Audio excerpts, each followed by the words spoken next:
going to put us back in our land, man, through Yahweh Shai.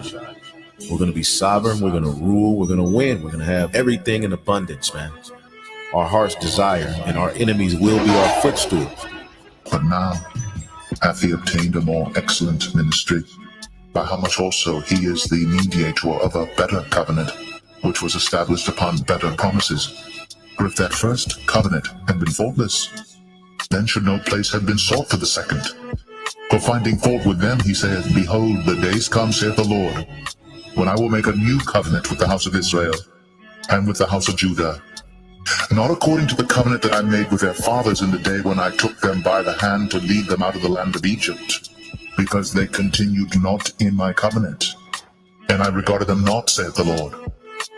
For this is the covenant that I will make with the house of Israel after those days, saith the Lord.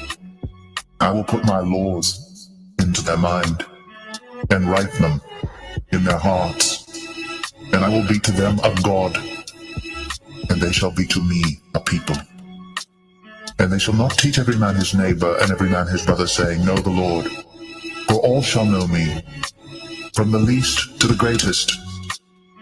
For I will be merciful to their unrighteousness, and their sins, and their iniquities will I remember no more. In that he saith a new covenant, he hath made the first old. Now that which decayeth and waxeth old is ready to vanish away. The Lord promised better things for us, okay? Because the Lord, Yahweh Shai, has a favorite people. And he's going to give this favorite people a heavenly kingdom. A kingdom that's blueprinted and formatted and patterned after his mind. How he want a kingdom to be. According to the Holy Scriptures, Yahweh Shai, the Son of the Most High, is set to bring immortality to the nation of Israel, the elect, via establishing the tabernacle of David, as we talk about the second coming of who the world ignorantly calls Jesus Christ. He is coming to take down this current world ruled by Esau, Edom, and establish a righteous kingdom, which is synonymous with the throne of David. That's scriptural, which is a government that's going to run this world in righteousness.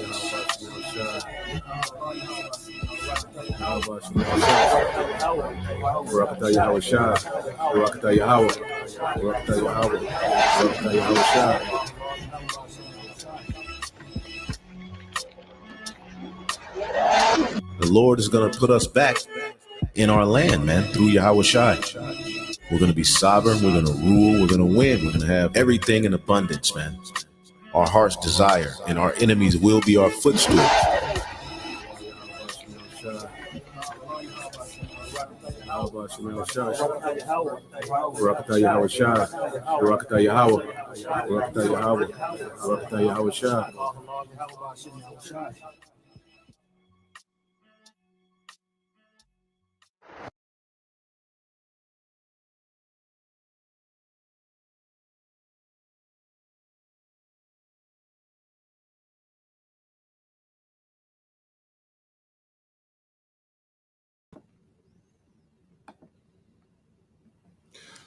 All right, Shalom. First and foremost, I would like to give all praise and glory unto Yahweh, Bahashem, Yahweh Shah, Bahashem, Kakadash. Throw honors unto the apostles and the elders, GMS, who rule well, teach well, being great example to his younger brothers. And peace and blessing, salutations to hopefully out there pushing his word and truth and in sincerity across the four winds. In the name of Yahweh, Bahashem, Yahweh Shah, pushing to get up out of here. Shalom to the hopefully the believers, the listeners, whom have came back to the obedience of the scriptures through faith in Yahweh Bashem Yahweh Shai. All right. And what I want to get into, is the latest news dealing with, the incident, that's been happening in Niger, over there in Africa. And just going to show, all right, how Russia is using this opportunity to get into position, because what's happening in America is falling out of favor, all right, on the world stage, these Western nations, America, France, Britain, which pretty much, through these EU nations in America, they've colonized the earth, Okay, this is what we have to understand. Matter of fact, let's start out with a few precepts. Okay, and this is how the Lord, prophesied the downfall of Esau Edom. Now, let's go here. Let's share the blue letter. You know, so we're gonna go into some precepts, and I got a couple videos. Just to kind of explain, what's going on and how this links in with prophecy. Now, first, what you have to understand, because you're gonna hear the term neo-colonialism, okay, within the video. So we're gonna get a video explaining, a quick video explaining what that is. Now, this is the book of Job, chapter 9, verse 24. It said, "The earth is given into the hand of the wicked. He covered the faces of the judges thereof. If not, where and who is he?" Okay? And we want to harp on the earth given into the hand of the authority of the wicked, which is Esau Edom. All right, that's why he's been allowed to go throughout the earth in wickedness and set up shop. You see, the earth was given to him, man. All right, and since the Renaissance period, he's been able to come in, and colonize the earth under his authority, man. Let's get that in Malachi. Okay, everywhere you go on the earth, Esau Edom has some sort of influence, man. Some places more than other. All right, but this man, all right, he has some type of influence, and he has some type of foothold, within the nation's resources, man. Malachi 1:4. Whereas Edom said, "We are impoverished, but we will return and build the desolate places. Thus said the Lord of hosts, they shall build." Okay? And this is what Esau Edom has done since the Renaissance period is built. But I will throw down. And this is the time we're coming into now, and the Lord is getting ready to throw down. All right? And that's why he's brewing up this third world war. And they shall call them the border of wickedness, and the people against whom the Lord have indignation forever. Okay? So it was prophesied that this man would come back, into power, you see, and have possession of the earth, man. But he will rule in complete wickedness and deception. But it will lead to what? Let's get this in Revelation 20:7. It says, "And when 1,000 years," matter of fact, let me go up here. All right.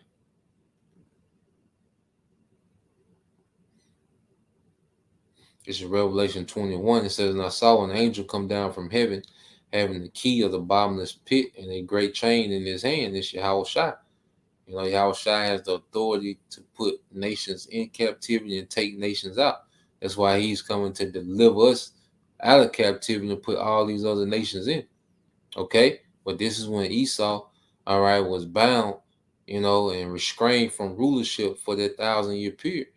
Verse 2 says, "And he laid hold on the dragon, that old serpent," all right, the Roman Empire ran by Esau Edom. Okay? As we had the fall of the Western Roman Empire, man, which is the devil and Satan, and bound him 1,000 years. And they call this period the Dark Ages. That's because what? Jake was in authority, man.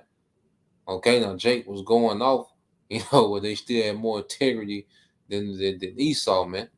Okay, now you jump down to verse 7, the continuation. It says, "And when 1,000 years are expired, Satan shall be loose out of his prison." This is Esau Edom, Shaitan, the adversary.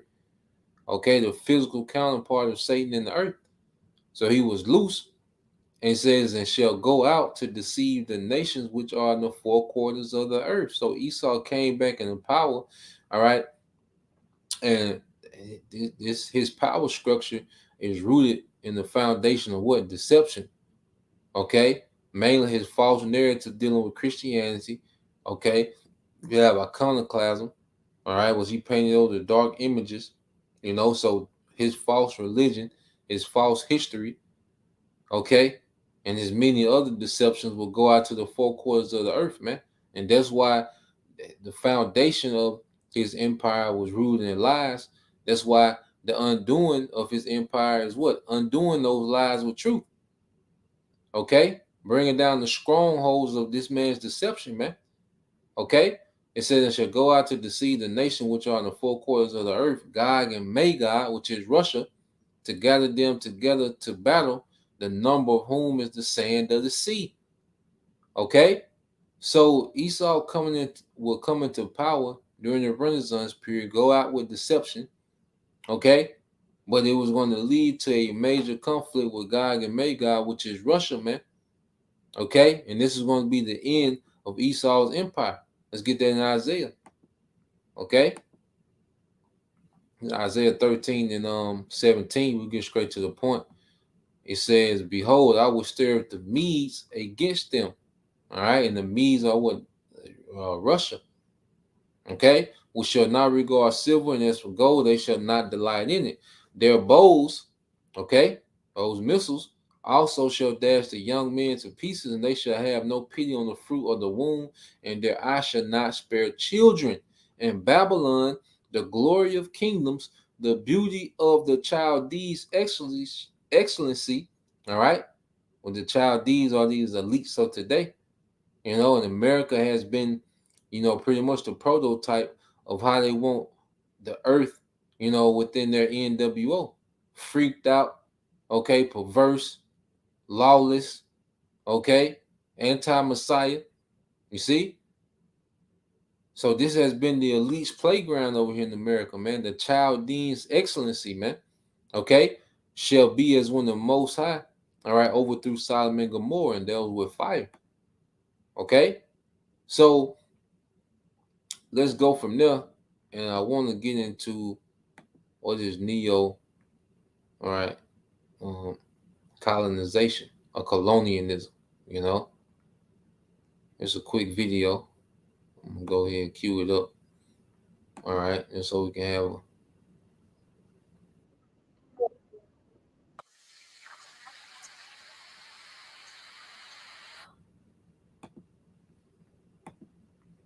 right, so let's share this. And then we got another video. Just hit some quick points. All right, so this video is gonna pretty much explain neo-colonism, briefly, like 3 minutes. Okay, and then we'll go forward. All right, well, Esau Edom has been able, to pretty much heap up all people unto himself because it's his time to rule. This is prophetic. Okay, so let me play this.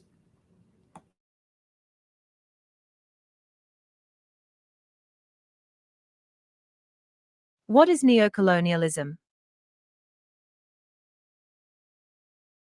Broadly construed, the term neocolonialism refers to the control of less developed countries by developed ones through indirect means. It was first used after World War II to refer to the continuing dependence of former colonies on foreign countries. However, its meaning soon broadened to apply, more generally, to places where the power of developed countries was used to produce a colonial-like exploitation. A concrete example of this is the Philippines. Although the Philippines gained independence from the United States in 1946, it continues, up until now, to be controlled, albeit in a subtle way, by the latter through the imposition of unequal treaties and trade agreements, especially with the intrusion and penetration of transnational corporations in the country.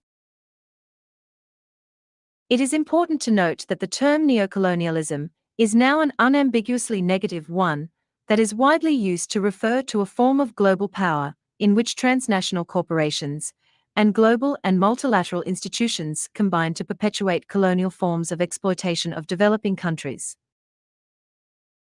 In fact, neocolonialism has been broadly understood as a further development of capitalism that enables capitalist powers, both nations and corporations, to dominate subject nations through the operations of international capitalism rather than by means of direct rule. As we can see, neocolonial governance is seen as operating through indirect forms of control, and, in particular, by means of the economic, financial, and trade policies of transnational corporations and global and multilateral institutions. Critics argue that neocolonialism operates through the investments of multinational corporations that, while enriching a few in underdeveloped countries, keep those countries, as a whole in a situation of dependency. Such investments also serve to cultivate underdeveloped countries as reservoirs of cheap labor and raw materials. International financial institutions, such as the International Monetary Fund and the World Bank, also are often accused of participating in neocolonialism by making loans, as well as other forms of economic aid, that are conditional on the recipient countries taking steps favorable to those represented by these institutions, but detrimental to their own economies. Thus, although many people see these corporations and institutions as part of an essentially new global order, the notion of neocolonialism sheds light on what, in this system and constellation of power, represents continuity between the present and past. Historically speaking, the term neocolonialism was originally applied to European policies that were seen as schemes to maintain control of African and other dependencies. The event that marked the beginning of this usage was a meeting of European heads of government in Paris in 1957, where 6 European leaders agreed to include their overseas territories within the European Common Market under trade arrangements that were seen by some national leaders and groups as representing a new form of economic domination over French-occupied Africa and the colonial territories of Italy, Belgium, and the Netherlands. The agreement reached at Paris was codified in the Treaty of Rome in 1957, which established the European Economic Community, or Common Market.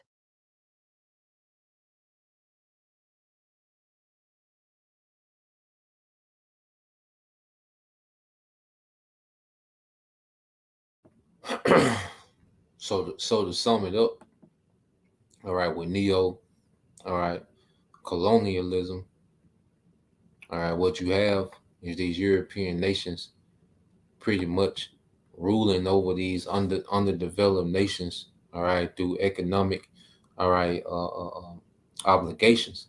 And what happens is these elites, they pretty much finance, these Edomite, entities, Edomite companies, to be over the resources of their land, all right, and pretty much, these Edomite entities, they sell out the government, they give the government a kickback, you know, to pretty much go along with it. All right. So you have the people, the masses of the people being sold out by the government, and these entities that these these locals work for, these big corporations that these locals work for are Edomite corporations. Okay.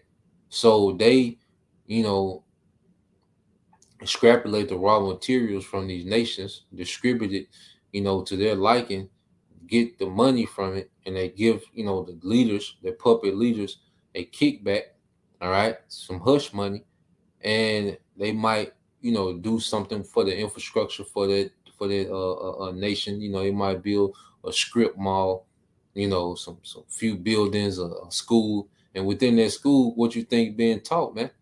Okay, Western thought and curriculum. Okay, so pretty much the locals are still being enslaved and ruled over by these elites, through these different entities, these different corporations. All right, but they hide behind what? A puppet government, man. Okay, and you will have a puppet government installed. All right, so you will want a government that's pro. All right, let's say it's French, businesses, okay, that are in Niger, okay, or Niger, however you want to say it. Well, they would want a leader that's what, pro France, okay. So he will pass policies that will benefit these French businesses that are extrapolating the resources, okay. And what you had in Niger is the military, all right, has pretty much did a coup and moved that guy out, okay, to get a leader in that was for the people, okay.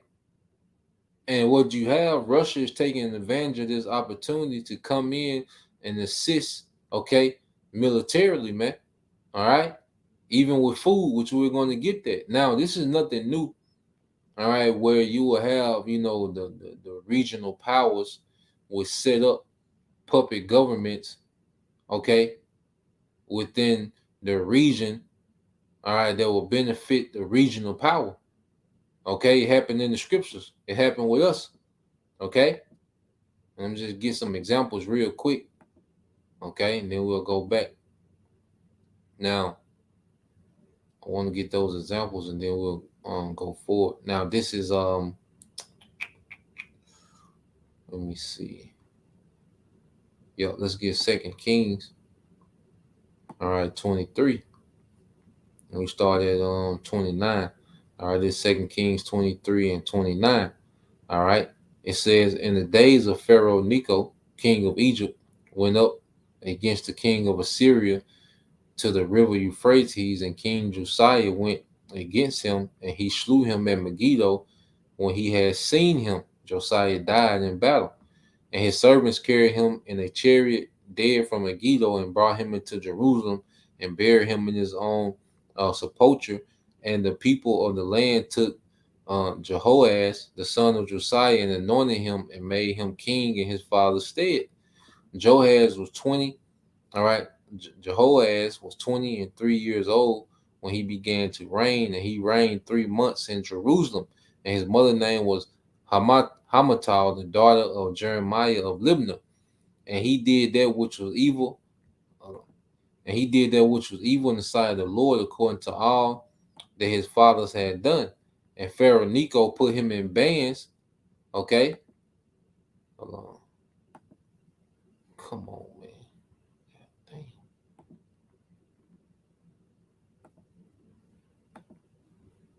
Go back to it. Yep, it says, and Pharaoh Necho put him in bands in Riblah in the land of Hamath, that he might not reign in Jerusalem. And he put the land to a tribute of 100 talents of silver and gold.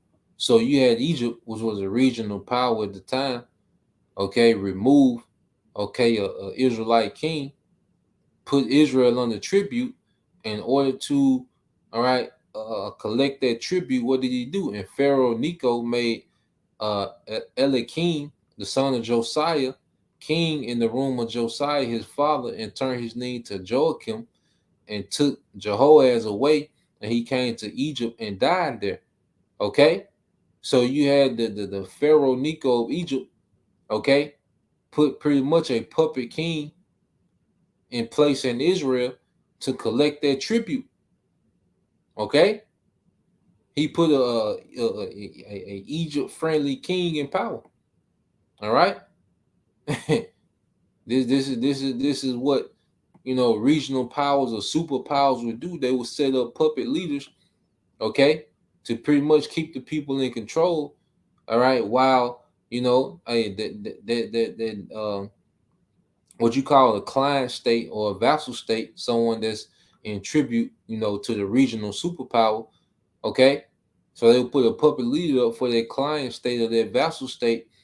All right, to what, man? Maintain the peace and still extrapolate, you know, resources or tribute from their client state, man.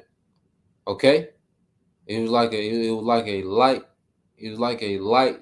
slavery, you know, what a superpower would benefit economically, and the locals, they wouldn't benefit from their own resources, man. Okay, now uh let's go here. And also, you know, you would do these things, you would put puppet leaders, you know, in times of war. You would have different puppet leaders set up so those nations could store military equipment or have passage through certain lands. You know, because if you had war with a particular nations and you had to march through lands that was, you know, allies with, you know, your enemy, okay, it will be hard to march through those lands. Okay, so you will want to put up puppet leaders in certain places to where you will have passage, you know, for military, man, for military passage, man. Okay, this is Jeremiah 31:7. It says, "And King Zedekiah, all right, the son of Josiah, reigned instead of Coniah, the son of Joachim, whom Nebuchadnezzar, king of Babylon made king in the land of Judah. And when you read it in the I think it's in the NLT, it say it plainly. All right. So you go to the NLT.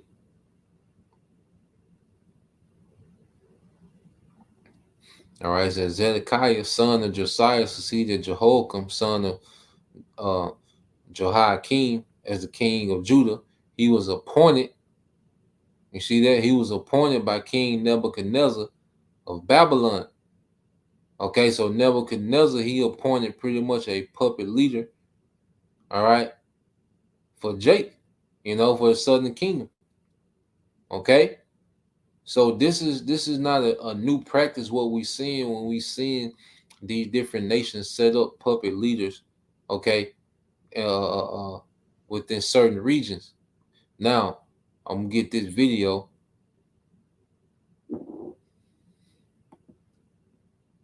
Okay, matter of fact, let me get this prophecy. Then I'm gonna get the video. Okay, let me go in the book of Habakkuk. All right, this is the book of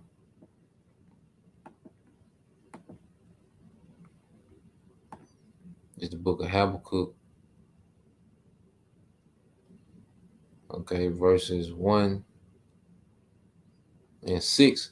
It says, "For lo, I will raise up the Chaldeans, that bitter and hasty nation, which shall march through the breadth of the land to possess the dwelling places that are not theirs," man. And we see this today with this beast system, man. Okay, under the authority of who? The elites, the modern day Chaldeans. Okay, the ancient Babylonians, they came in this, in the same energy as well. When they marched through the land, adding into their empire.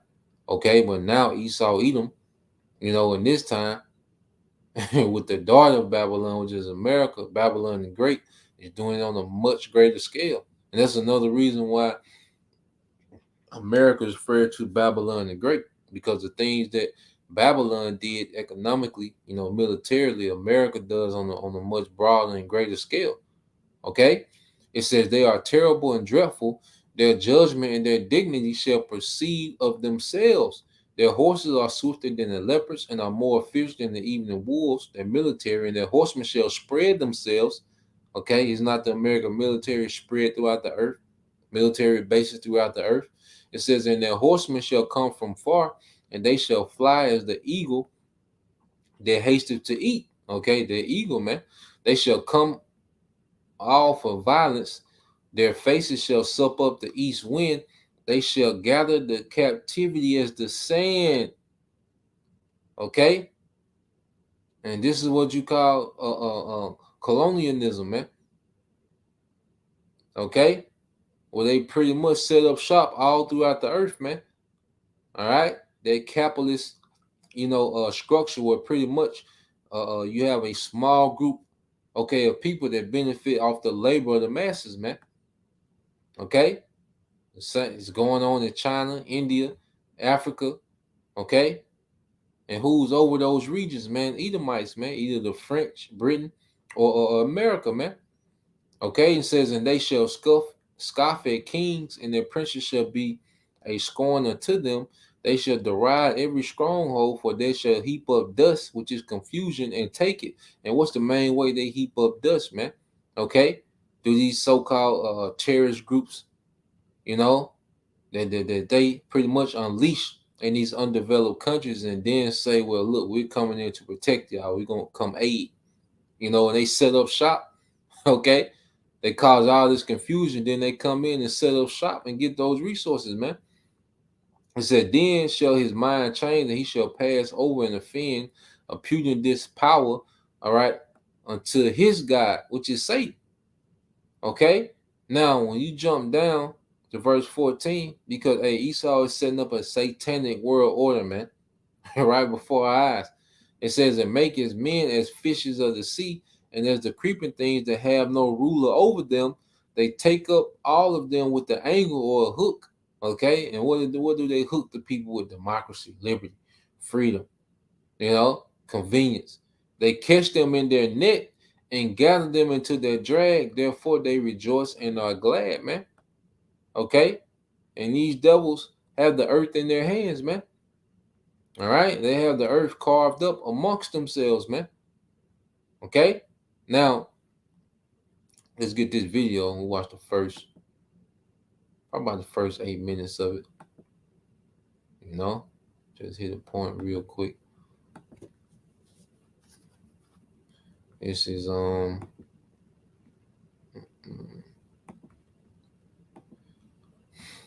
gonna speak on, what's happening, what's been going on over there in that region.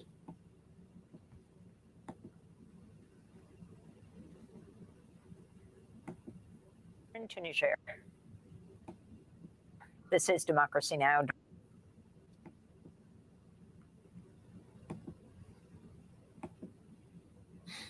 Yeah, so I'm gonna let it play, and we'll expound, from there.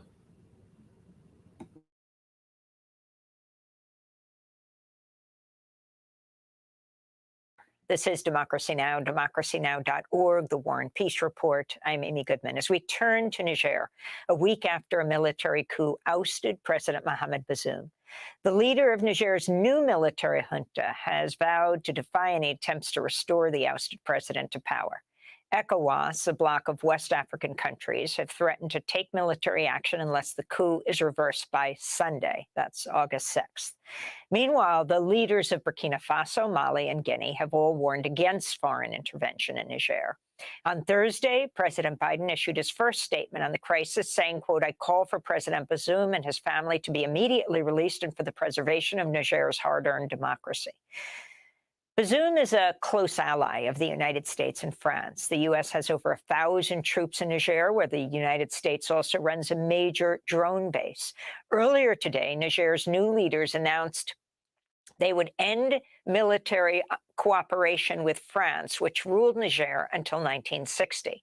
On Thursday, thousands of supporters of the coup rallied to decry international sanctions being placed on Niger, which is one of the poorest nations in the world, despite being a leading exporter of uranium.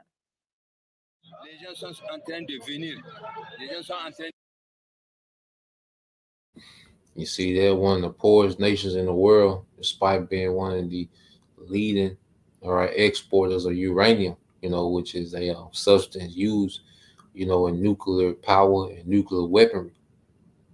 Okay?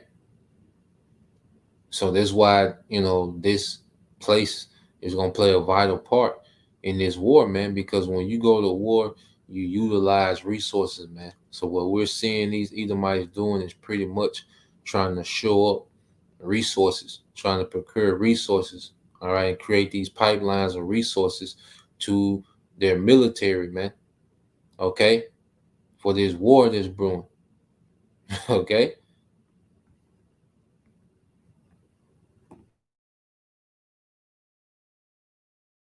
People are coming. The people are coming. And we're going to demonstrate to all the ECOWAS countries and all those who are taking unpopular and inhumane measures against Niger, which is in the process of freeing itself from the yoke of colonization.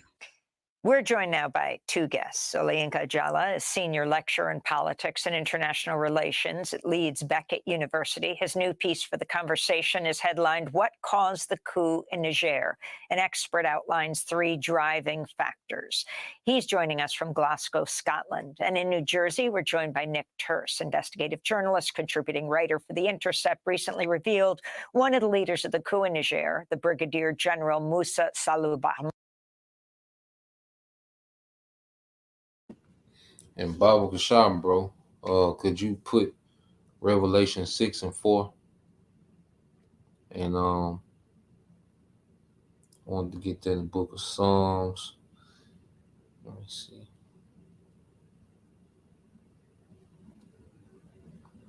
Let's get that in the book of Psalms, chapter 140, verses 1 and 2. And let's get that in St. John chapter 10, verses 10. So let's get that Revelation 6 and 4, the book of Psalms, chapter 140.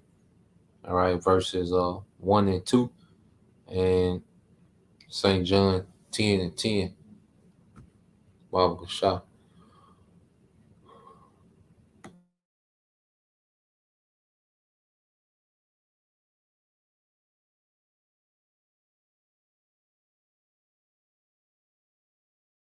who was trained by the U.S. military, recently met with the head of U.S. Army Special Operations Command, Lieutenant General Jonathan Braga, at the U.S. drone base in Niger. African officers trained by the U.S. military have now taken part in 11 coups in West Africa since 2008. We're going to start there, Nick Turse. If you can explain what's taken place in the last week, and particularly the U.S. connection to the coup leaders. Yes, thanks so much for having me on, Amy. As you said, the United States has trained a number of coup leaders in West Africa over recent years. And this is part of the U.S. security strategy. I mean, they've flooded this region, the West African Sahel, with a tremendous amount of security assistance, really since 9/11. They poured a tremendous amount of security assistance dollars into the region. They've built a plethora of small U.S. outposts. You mentioned one of them, the U.S. drone base at Agadez. They built up militaries in the region at the expense of building up civilian institutions and civil society. And this U.S. security assistance, U.S. counterterrorism paradigm really hasn't been successful over this time. Back in 2002, 2003, when security assistance to Niger first began, the State Department counted just 9 terrorist attacks in sub-Saharan Africa. Last year, in just Niger and its neighbors, Burkina Faso and Mali alone, the Pentagon counted more than 2,700. So you're talking about something like a 30,000% increase. So I want y'all to understand, what he's saying. Okay, he's pretty much saying that America came in under the guise of, helping with security for terrorism. Now, at the time, they had only counted, they only had accounted for 9 terrorist attacks, okay, in Niger. But when America came in and started setting up shop, now you had a spike of terrorism to 2,700. He said that's an increase of 30,000% in terrorist activity. So the more America started to set up shop, the more terrorism, man. Okay? Which explains, okay, what the scriptures explain, this is how this devil moves, man. Okay? It had nothing to do with terrorism. Remember, they heap up dust, which is confusion. See, Esau operates in chaos. While everyone is distracted, okay, with chaos that he created, that's when he does, his swindling, his willing and dealing, man. Okay? So let's go here. Let's get a few precepts.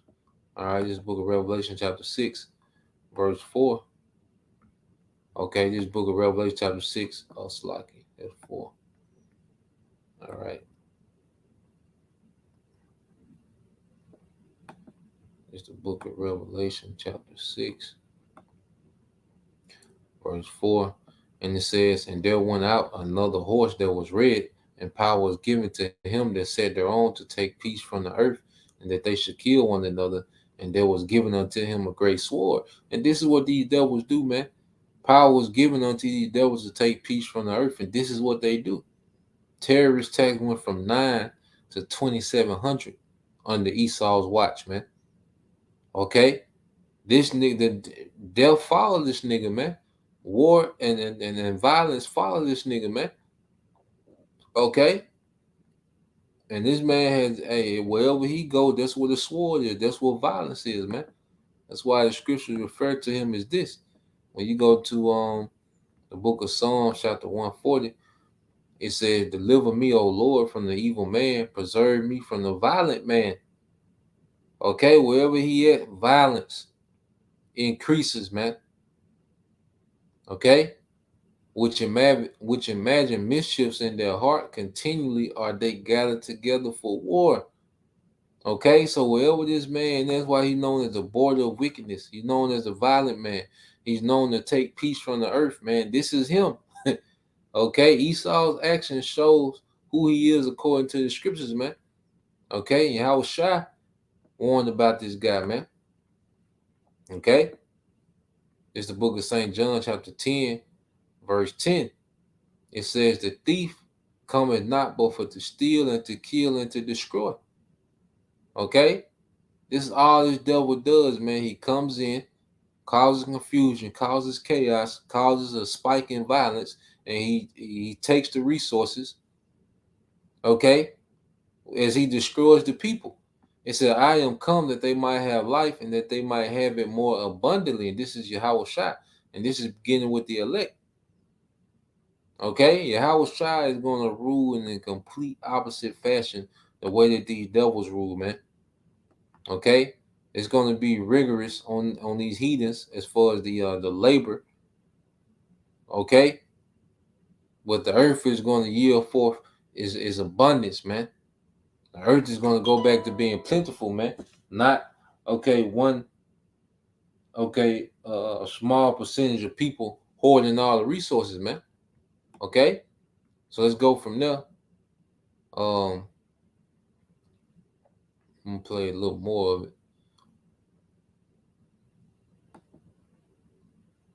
Go back to a video.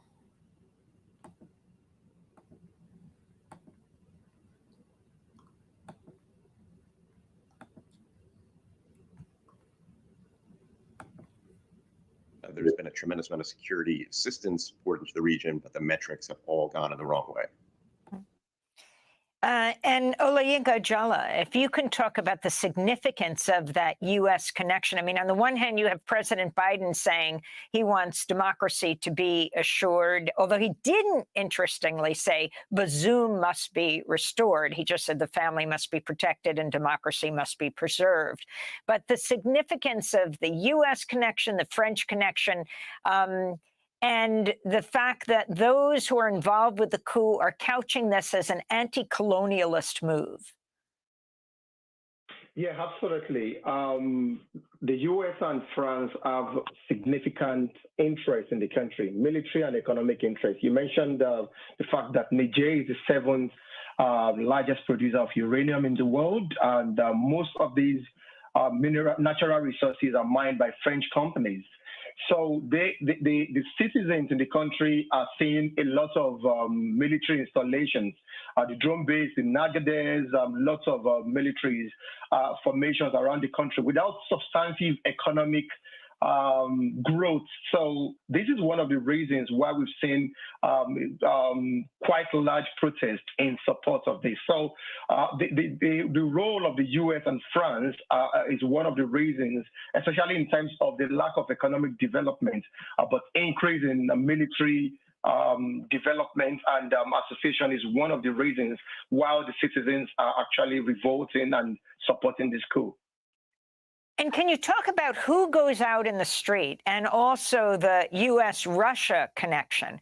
You had some out in the streets after the coup shouting Putin, Putin.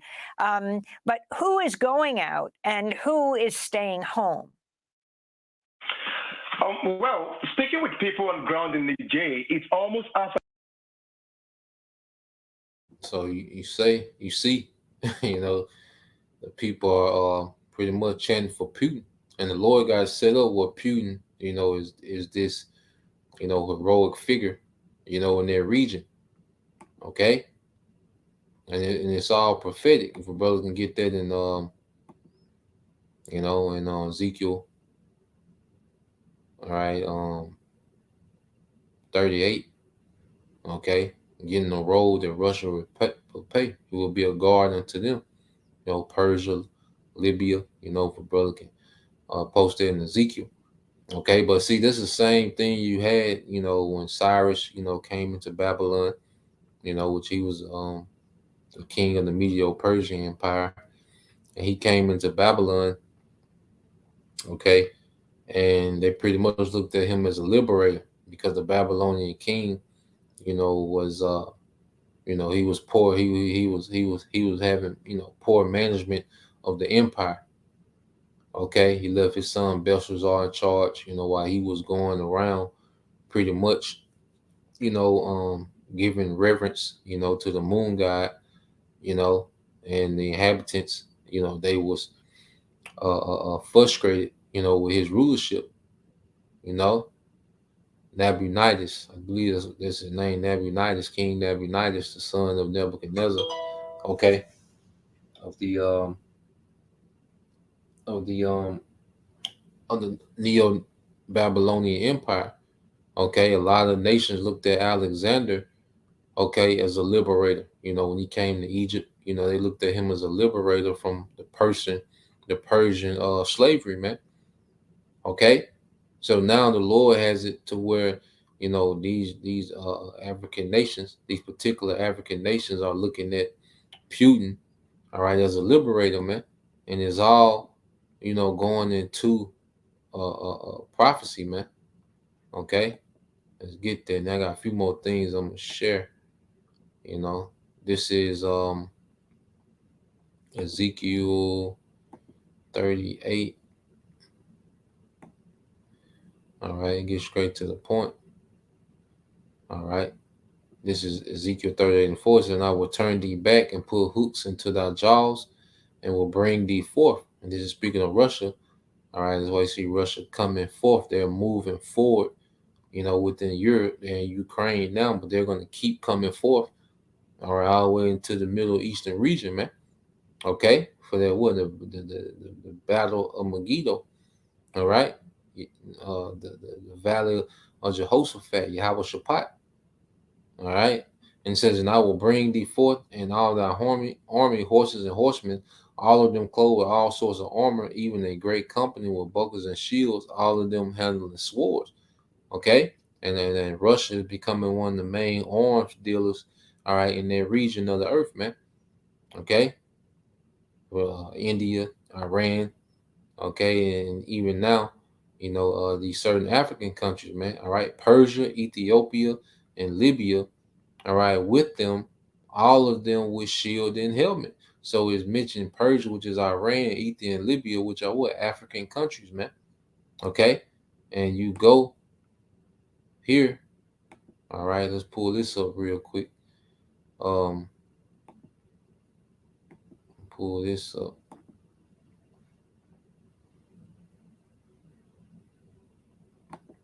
All right, so you have, if you can see it, you got 6 African countries that Russia is in talks with about sending them grain, okay, which is food. Okay, it said Russia intends to ship up to 50,000 tons of grain aid to Burkina Faso, Zimbabwe, Mali, Somalia, Eritrea, and Central African Republic in the next 3 to 4 months, Putin said. Okay, and he's doing it at no cost. Putin promises no cost Russian grain shipment to 6 African countries, man. Okay, and why is he doing this, man? All right, because these Edomites are taking advantage of the poverty that's in Africa, and also this is a military strategy, man. Because you gotta look at the map.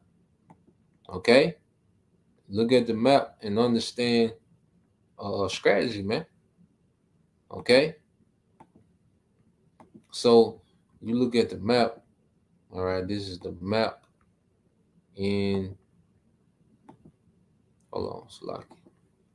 Same thing.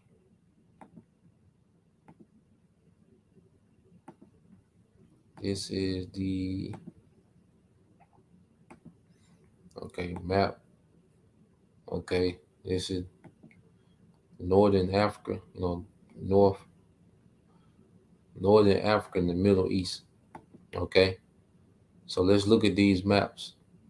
All right, now what you have Iran over here in the yellow, which is Persia. Okay, which they're allies with Russia. Okay, then you have Saudi Arabia, which is pretty much allies with America. All right, so you have U.S. military assets in the UAE. Okay, in in Yemen. Okay, you see in Qatar. Okay, well, guess what? And, Russia has the alliance with Iran, and now these African countries, Niger, Mali, okay, that we just read, okay, Russia is trying to, okay, you got Central African Republic right here on the other side of Sudan, okay, and then Russia already has ties with Libya, okay, so they get Niger, Mali, now they're able to position assets, military assets here, okay, you see, and then you got Libya, which has a coast in the Mediterranean Sea. See, all these things are gonna play a factor in this war coming up, man. Okay, so we see these nations putting themselves in position, man. Okay, so when war break out, they're gonna have assets already in particular positions, man. Okay, you got Somalia, which is right here to the south, you know, because then they say Ethiopia, which was Somalia is right here bordering Ethiopia. Okay, so prophecy is playing out perfectly, man. Okay, so we're seeing the Lord position these nations for this third world war. Okay, and it's gonna play a major part, man. All right, because America's gonna have a lot of troops in Saudi Arabia, and pretty much they're gonna be surrounded, man. All right, Arisia is right there by the Red Sea. Okay, you see that? It's gonna be tough for America, man. They're gonna be through. Okay, so that's pretty much the point. All right, and what we're seeing is the word of the Lord. All right, His prophecy is playing out exactly like He said it would. So we'll end it there in Isaiah 40. All right, this book Isaiah chapter 46. All right, this is Isaiah 46 and 9. It says, "Remember the former things of old, for I am the Most High, and there is none else. I am the Most High, and there is none like me, declaring the end from the beginning, from the ancient times, the things that are not yet done, saying, my counsel shall stand, and I will do all my pleasure." This is what we're seeing the Lord doing, His pleasure in the earth, man. Okay? So that's the point. I pray that you brothers, all right, and you few sisters edified, man. The Lord is doing His pleasure in the earth, man. He's putting everything in position. So two major prophecies that we have left is the sea hip, okay, which we see that forming up, and then, all right, we have World War III, and we see that being formed up, man. So Lord will, this lesson was edifying. Till next time I say Shalom. Kwam Yashala Bob DTA soon. Shalom.